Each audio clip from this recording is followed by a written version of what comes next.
You're watching South Asia Newsline, and here are the top stories we are tracking for you on Tuesday, the 27th of May. Indian MPs demand Pakistan's return to FATF grey list in diplomatic outreach. Former PM Khaleda Zia's advisor slams election delays in Bangladesh. And Nepali Sherpa climbs Everest 4 times within 15 days.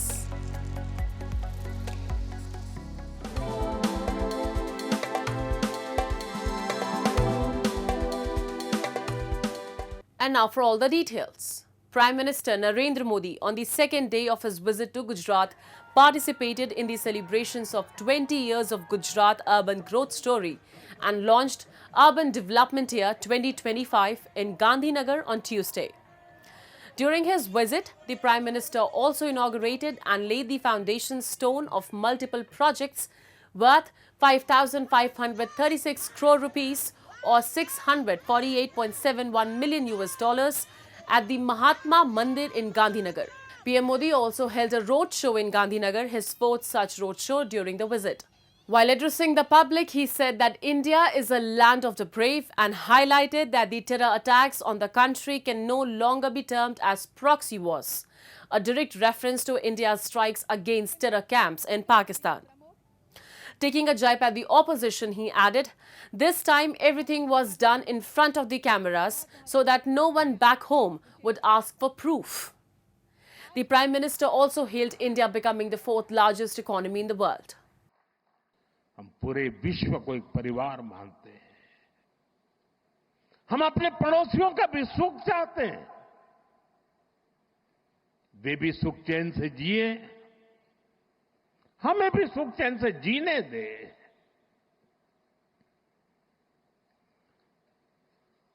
ये हमारा हजारों साल से चिंतन रहा है।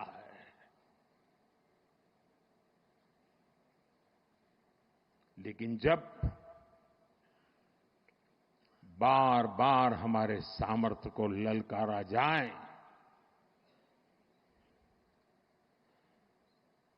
तो ये देश वीरों की भी भूमि है।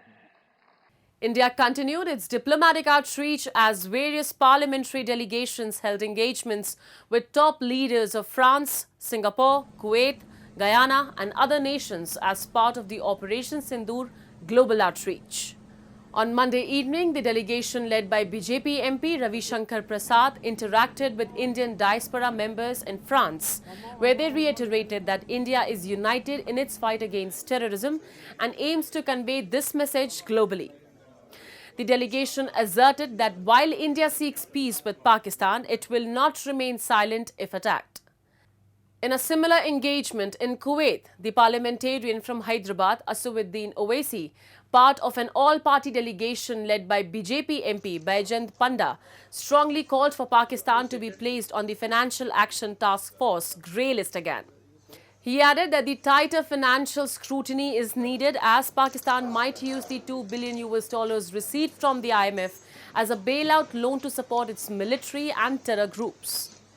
Another delegation led by Congress leader Shashi Tharoor held community engagements and discussions with Guyanese President Muhammad Irfan Ali. Following the meeting with the Indian delegation, President Ali took a firm stand in support of India, stating that everything must be done to ensure terrorism and extremism are defeated on every front. Our chairman has told the deputy Prime Minister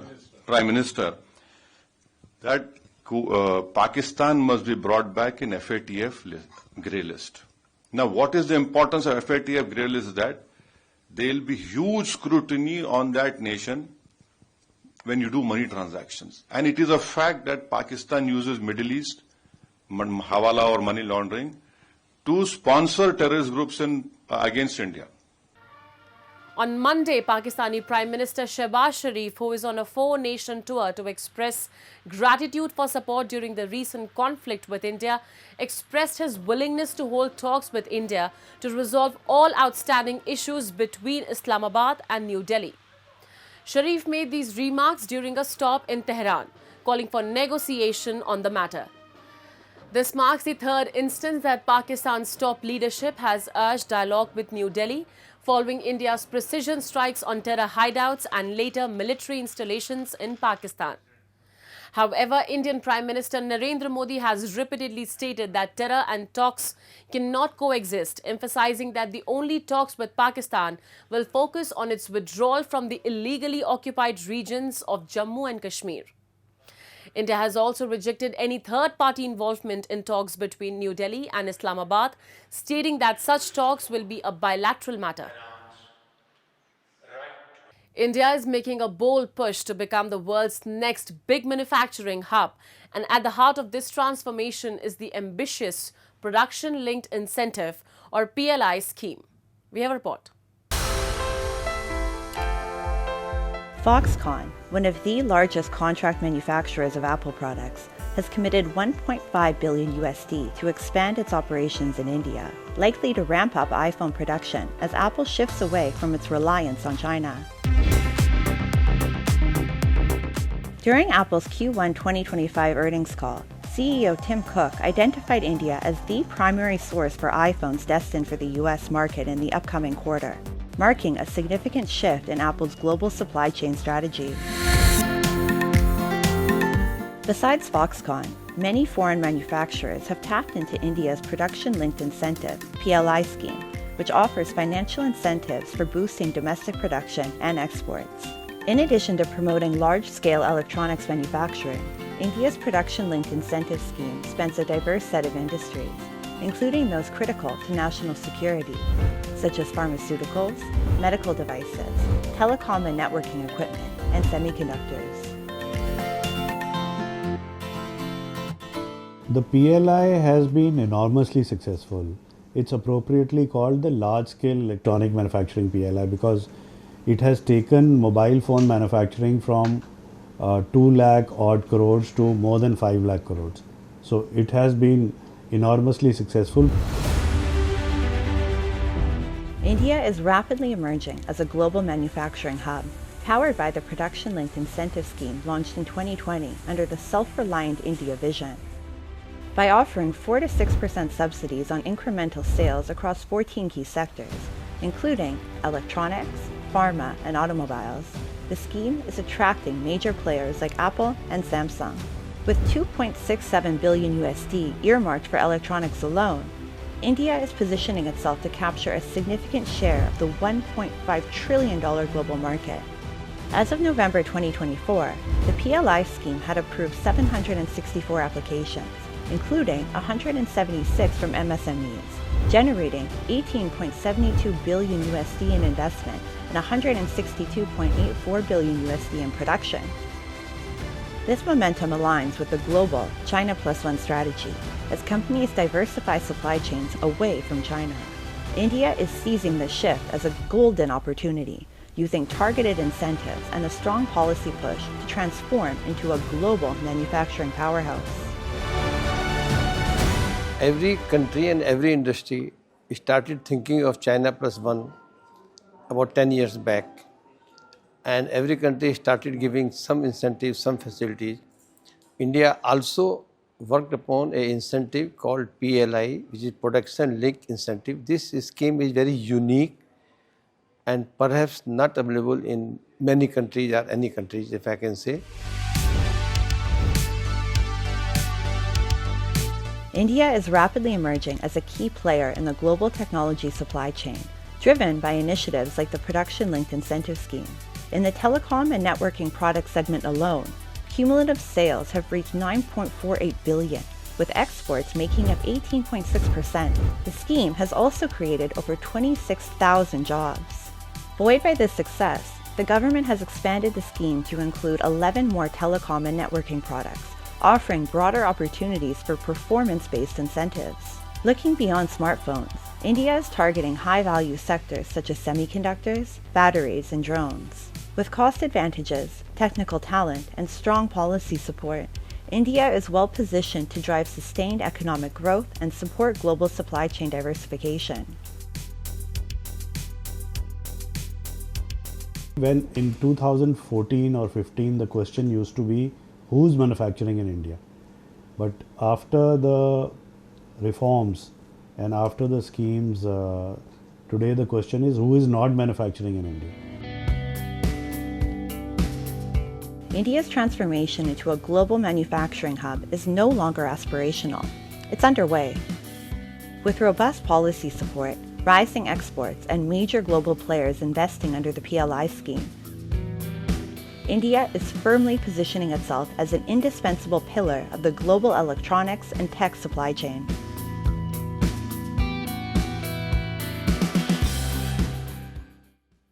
Amid political uncertainty in Bangladesh, a senior advisor to the former Prime Minister Khaleda Zia has called for swift general elections in the country. In an interview with ANI, retired Major General Fazle Ilahi Akbar, Defence and Security Advisor to the Bangladesh Nationalist Party BNP chairperson, highlighted that public frustration over the delay in elections and said the expectations of the people are very high. The sooner the elections are held, the better it is for the country, he added. Condemning the delay by the interim government, he emphasized that citizens want an elected government in power. Akbar's remarks comes amid growing calls for elections by the BNP and other political parties in the South Asian nation. The call has garnered support from Army Chief General Waqar-uz-Zaman, who urged elections by December 2025. Contrasting the June 2026 timeline proposed by the Muhammad Yunus-led interim government.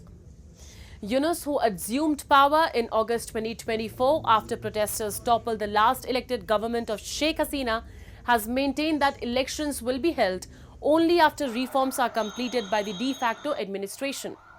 He reportedly threatened to resign amid calls for expediting elections, only to reverse his stance a day later. The interim government had held meetings with political parties, including the BNP and Jamaat-e-Islami, with sources suggesting that the delegation stressed the importance of having a democratically elected government. And obviously the expectations of the people are very high. Today, who are over 35, 36 years old, they have never voted in their lifetime. And obviously there is a big expectation that people must vote. I think the sooner the better. And according to a notification issued by the government, India has restarted issuing visas to Afghan nationals in 6 categories like students, businesses, medical attendant, entry and UN diplomats. New Delhi has not made any formal announcement in this regard, but a window has been added to its online visa portal that mentions visas for Afghan nationals. Previously, India had suspended visas for Afghan nationals to India in 2021, taking into account the security situation in Afghanistan following the Taliban takeover. The applicant must upload the documents required for completing the visa application, which is indicated against each type of visa, along with the photo of the passport and national identity card, also known as Tazkira, containing the card holder's details like name, date of birth and nationality. Notably, in a first, Indian Foreign Minister S. Jaishankar and the acting Foreign Minister of Taliban held telephonic conversation earlier in May, where Kabul urged for resumption of visas for Afghan nationals. India has not yet recognized the Taliban government, but have engaged with the de facto authorities in recent months. The National Human Rights Commission of Nepal NHRC issued a strong rebuke the day after Prime Minister PM Oli's directive to his party cadres to take control of Kathmandu during a monarchist protest.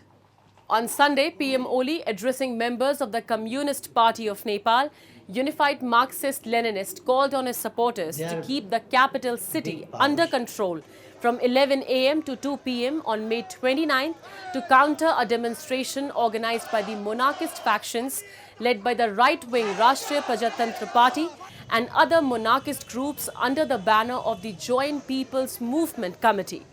In a statement released on Monday, the NHRC expressed serious exception to Oli's directive, stating that no political party has the right to claim control over any area in a democratic country. The Commission added that such statements undermine the rule of law and encourage a culture of prohibition, violating the principles of democratic freedoms enshrined in Nepal's constitution. The NHRC further cautioned that the provocative rhetoric targeting specific groups or individuals could escalate tensions and breach human rights. While every individual, group or party has the right to freedom of thought and expression, using that right in a way that incites confrontation contradicts the essence of human rights, the statement read. The Himalayan nation, which abolished the monarchy in 2008, has seen renewed calls in recent months for the restoration of the Hindu kingdom. One such protest in March turned violent, killing at least 2 people when protesters clashed with police in Kathmandu. 29-year-old Nepali climber Tashi Gyaltsen Sherpa, who created history by summiting Everest not once, not twice, but 4 times in a mere 15 days, received a heroic welcome upon arriving back in Kathmandu. Tashi from Photse etched his name in history in mountain climbing on May 23rd, making his 4th successful ascent of Mount Everest in just 15 days. फेरि base camp safe ठाउँमा पुऱ्याएर अनि त्यहाँदेखि मैले फेरि त्यही राति म माथि मेरो चौथो यात्रामा म हिँडेँ जुन चौथो यात्रामा हिँड्दाखेरि म बेस क्याम्पदेखि क्याम्प 2 क्याम्प 2 देखि क्याम्प 4 22 तारिकको राति हामी क्याम्प 4बाट समिट 23 तारिकको बिहान समिट पुग्ने गरे हामी 22 तारिकको राति समिट हिँड्दाखेरि त्यतिखेर म एक्लै थिएँ मेरो शेर्पाहरू त्यस्तो केही थिएन म आफैले अक्सिजन बोकेर म आफै गएँ म 22 तारिकको 8 बजे क्याम्पोदेखि माथि सगरमाथातर्फ लागेँ. Tashi reached the summit point at around 3:13 a.m. for the 4th time on May 23rd. This season, Tashi had climbed the Mount Everest on May 9th as a member of the rope fixing team and later on May 14th, 19th and 23rd. The record made by Tashi has not been set by any of the climbers before. Tashi's father used to work as laboured porter in the Himalayan region, hauling heavy loads through the perilous trails to base camp. The profession, which comes as heritage for the generations in the region, Tashi answered the call from the Everest in 2017, starting his career as trekking guide. 2 years later, in 2019, he stood on Everest summit for the first time. Since then, he has reached the peak 3 times from the Nepal side and once from the Tibetan side. That's all in tonight's edition. We will see you same time tomorrow. Good night.